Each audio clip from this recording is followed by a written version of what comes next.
నవరాత్రి మొదటి రోజు శైలపుత్రి దేవి రహస్యం. ఎందుకు శైలపుత్రి మొదట? ఎప్పుడైనా ఆలోచించారా? నవరాత్రి అంటే ఆధ్యాత్మిక యాత్ర. ఆ యాత్రలో మొదటి అడుగు స్థిరత్వం. శైలపుత్రి అనగా భూమితత్వం, ఎర్త్ ఎలిమెంట్కు ప్రతీక. మనం ఏదైనా సాధన మొదలు పెట్టాలంటే ముందుగా స్థిరమైన నేల కావాలి కదా. అందుకే అమ్మను మొదట పూజిస్తారు. అలంకారం ఎందుకు ప్రత్యేకమో మీకు తెలుసా? ఎరుపు రంగు చీర రక్తం లాంటి శక్తి, ఉత్సాహం, ధైర్యానికి గుర్తు. తెల్లటి పువ్వులు పవిత్రతకు, ప్రశాంతతకు గుర్తు. భక్తి మరియు శక్తి కలయికను సూచించే అందమైన సమ్మేళనం ఇది. నైవేద్యంగా పాలు, పాయసం సమర్పిస్తారు. ఆధ్యాత్మికంగా పాలు పవిత్రమైన ఆహారం. అమ్మకు అర్పిస్తే మనసుకు శాంతి కలుగుతుందని నమ్మకం.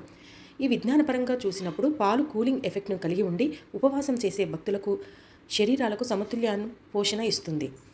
మీరు ఎప్పుడైనా ఆలోచించారా ఎందుకు ప్రతిరోజు వేరే వేరే అలంకారం నైవేద్యం చేస్తామో? ఇది యాదృచ్ఛికం కాదు. ప్రతిరోజు ఒక తత్వాన్ని, భూమి, జలం, అగ్ని, గాలి, ఆకాశం మేల్కొల్పే విధంగా రూపొందించబడింది. అందుకే నవరాత్రి మొదటి రోజు శైలపుత్రి అమ్మ ఆరాధనతో మొదలవుతుంది. భూమిలా స్థిరమైన మనసు కలిగితేనే ఆధ్యాత్మిక యాత్రలో ముందుకు సాగగలం.